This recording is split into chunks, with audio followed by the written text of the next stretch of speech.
আজকে আপনাদের সাথে শেয়ার করব আপনারা কিভাবে মাছের ডিমটা মানে কম পরিমাণ হলেও আপনারা ভালোভাবে সবাই মিলে খেতে পারবেন। তো আমি দেখাচ্ছি এখানে এক টুকরা মাছের ডিম সাথে একটু আলু দিয়ে আমি হলুদ লবণ দিয়ে একটু সিদ্ধ করে নিচ্ছি।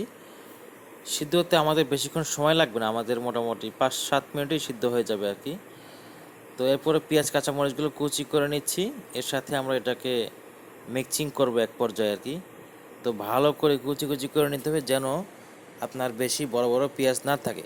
আর ঝালটা আপনারা যেমন পছন্দ করেন তেমন দিতে পারেন, ঠিক আছে। তো আমি এই পর্যায়ে দেখে নিচ্ছি আমাদের ডিমটা আসলেই সিদ্ধ ঠিকমতো ভালো করে হয়েছে কিনা।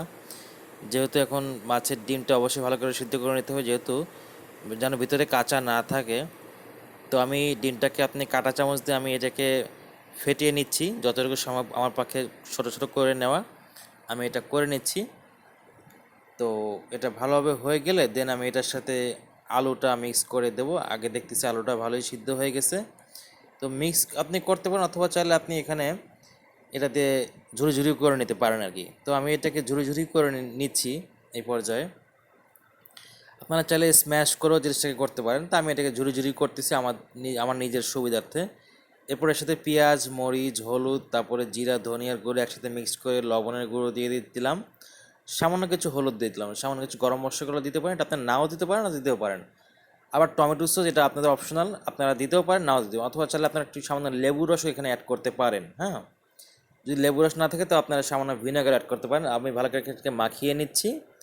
দেন মাখানো হয়ে গেলে ভালো করে চপ করে নিতে হবে, কারণ যেন কোনো পানি বা অবশিষ্ট কিছু না থাকে।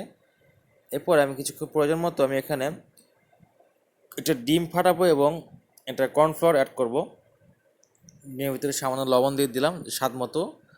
কর্নফ্লাওয়ারটা অ্যাড করার কারণ হলো যেন এর ভিতরে যে আংশিক যে পানি পানি যে অংশটা থাকবে এটা যেন জিনিসের সাথে অ্যাডজাস্ট হয়ে যায়, যেন এটা পরবর্তীতে কোনো পানি যেন কোনো না বের হয় আর কি। তো ডিমের ভিতরে চুবিয়ে আমি জিনিসটাকে ভেজে নেবো আস্তে আস্তে করে। খুবই আলতো করে ভাজবেন, জিনিসটা যেহেতু অনেক সফট জিনিস, বেশি নাড়াচাড়া করলে কিন্তু ফেটে যেতে পারে। তো আলতো করে ভেজে আপনি এটাকে কড়াইতে ভেজে সুন্দর বিকালে নাস্তা অথবা আপনার দুপুরে লাঞ্চের ভাতের সাথে যে খাবেন আপনারা সেটাও করতে পারেন, অনেক ভালো একটা আইটেম। তো আমার কাছে অনেক মজা লেগেছে। আপনারা নিশ্চয়ই আইটেমটা তৈরি করে জানাবেন কেমন হয়েছে। আপনাদের কমেন্টের অপেক্ষায় থাকবো কিন্তু, হ্যাঁ। আর এরপরে আপনারা কী ধরনের রান্নার ভিডিও দেখতে চান, স্বল্প সময়ে বা কম খরচে বিভিন্ন আইটেম, কমেন্ট করে নিচে জানাতে পারেন। তো এই পর্যন্ত সবাই ভালো থাকবেন। এখন পরিবেশনের পালা।